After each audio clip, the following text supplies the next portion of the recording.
Good day. It is Saturday, November 2nd, and it's like 2:30 p.m. I drove up to the dealership today at the Lund/Mercury dealership, Maple Bay Marine. Awesome dealership, by the way. Good people, friendly, professional, courteous service, dependable, reliable. Everything you want in a dealership, Maple Bay Marine, baby. Anyway, I dropped the boat off today. It's always just for winterization. It's always a somber kind of an experience, but things are looking up. It's not raining. It's a couple of ticks above freezing. There's a little snow on the homestead, not a lot, just enough to make it interesting, I guess. But we loaded up the old town, and always an interesting adventure. Haven't been in it in a while. The back of the GMC is loaded with batteries, GoPros, assorted gear, hip boots, because it'll be a wet launch. And I don't know, we're gonna see what happens. I'm heading to Lake Minichuck, which has some decent smallmouth, and it's a blade bait and deep jerk bait bite usually, sometimes some swim baits on a jig head. And I've got a new bait I'm going to try, but we won't talk about it until we catch fish with it, because otherwise it doesn't mean nothing to me, you know what I'm saying? But that's the deal. Good talking to you. Good day. I'm here at the ramp on Lake Minichuck. That's what it looks like right there.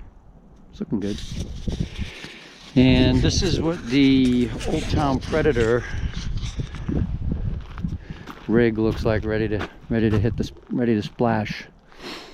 I've got my life jacket. I've got a battery right here. That battery is actually running just that trolling motor for now, and it's this battery right here that's running the trolling motor and also working as a counterbalance so that I'm not bow up.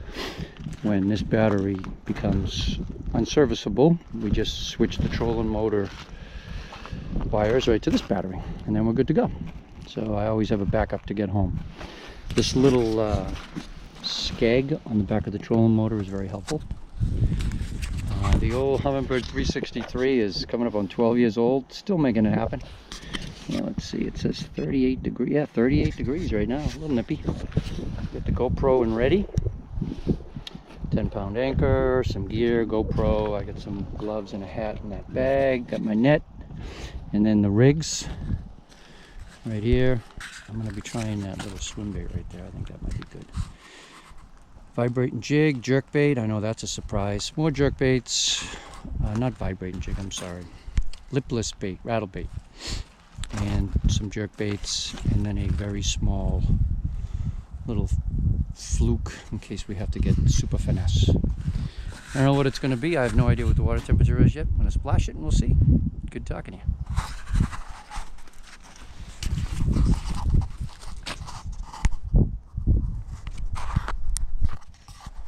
I just got out onto Lake Minichuck here, and the water temperature, interestingly enough, is surface water temperature is 44 degrees, which I think is a good thing. I'm going to poke around a little here and see if I can find some bait on some of these drops. Water's high and super clear, which is good, all good news.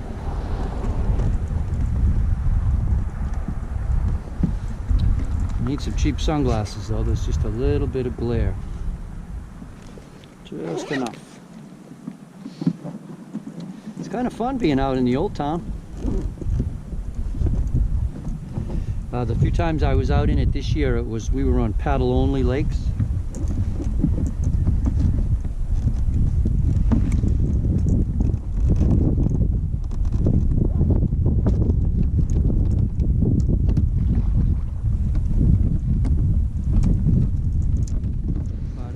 So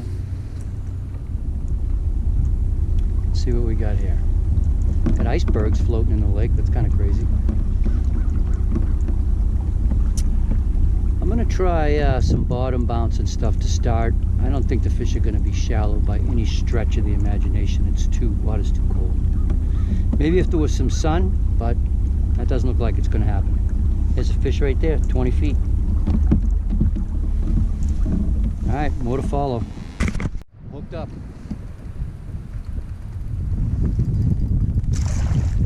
Smallie. Jerkbait. Didn't take long.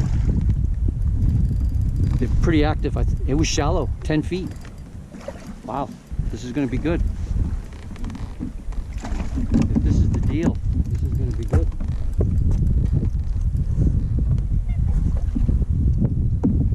It's kind of hooked up.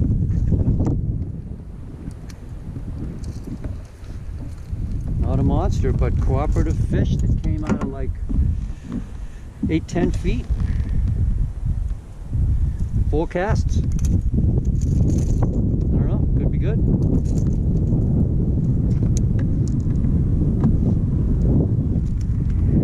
Pretty active. I like it. Let's see what happens. Wow. I'm gonna say I'm surprised. The wind is a little stiffer than I'd like.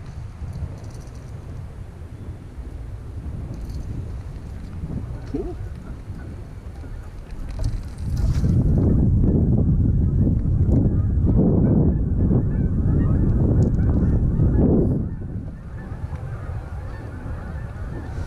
Wow, have some geese.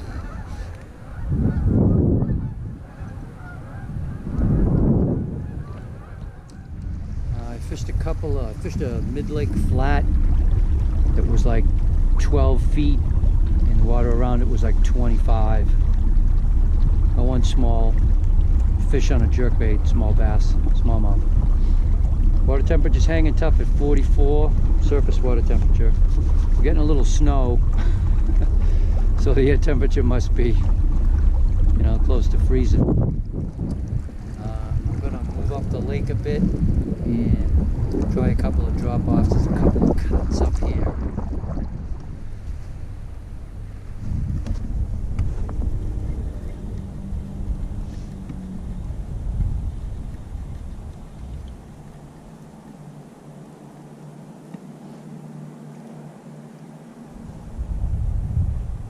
Unbelievable. So I'm fishing in like 28, 29 feet maybe. And I'm fishing really deep weed line. I'm fishing a small, heavy swimbait. I'll show it to you. I got a green bass in 45-degree water. Green bass. And he ate it. It's pretty funny. So the smallmouth I got, I think, was an anomaly. It was really shallow. But I haven't been able to reproduce that. But I got a green bass. Here's the swimbait. Weighs an ounce. Gets right down to the bottom, but it's small. Primo for smallmouth.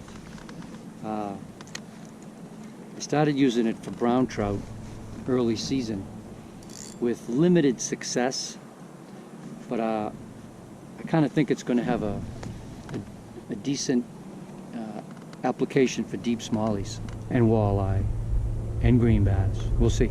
Good talking to you. Alright, it's a couple hours before sunset. We actually got some sun. I'm on a pretty good mid-lake spot right here. I think I'm going to need to change the battery first though. If it's going to happen, it's going to happen right here, and it's going to happen very soon. And it's a little cool out here. Good talking. Fix.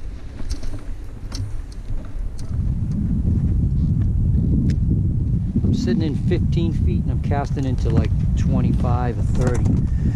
And it's one of the only hard bottom areas on the whole lake. The rest of it is all soft and weeds and muck.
first cast. He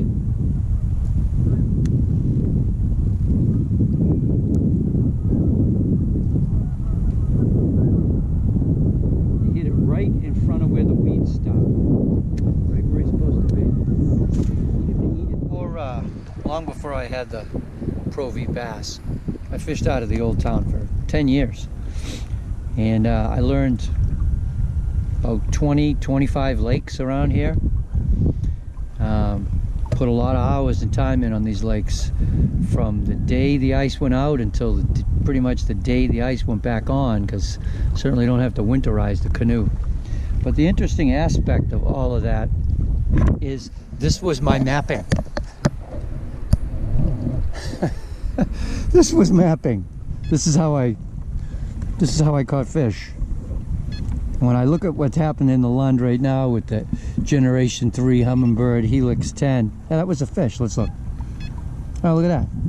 Yeah, so that was, I caught a lot of fish doing this. And so when I get the other electronics and I look at the bottom contours, and cuts and drops and the sloughs and the cricks and the humps and the flats, and then of course side imaging, which marks the weeds and the fish and rocks and logs, makes you think, man, there's no way I can not catch them now. Yeah, well, that's not the case.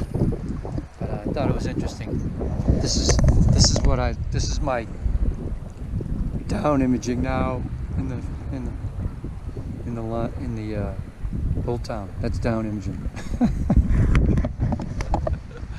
Yeah, good talking to you.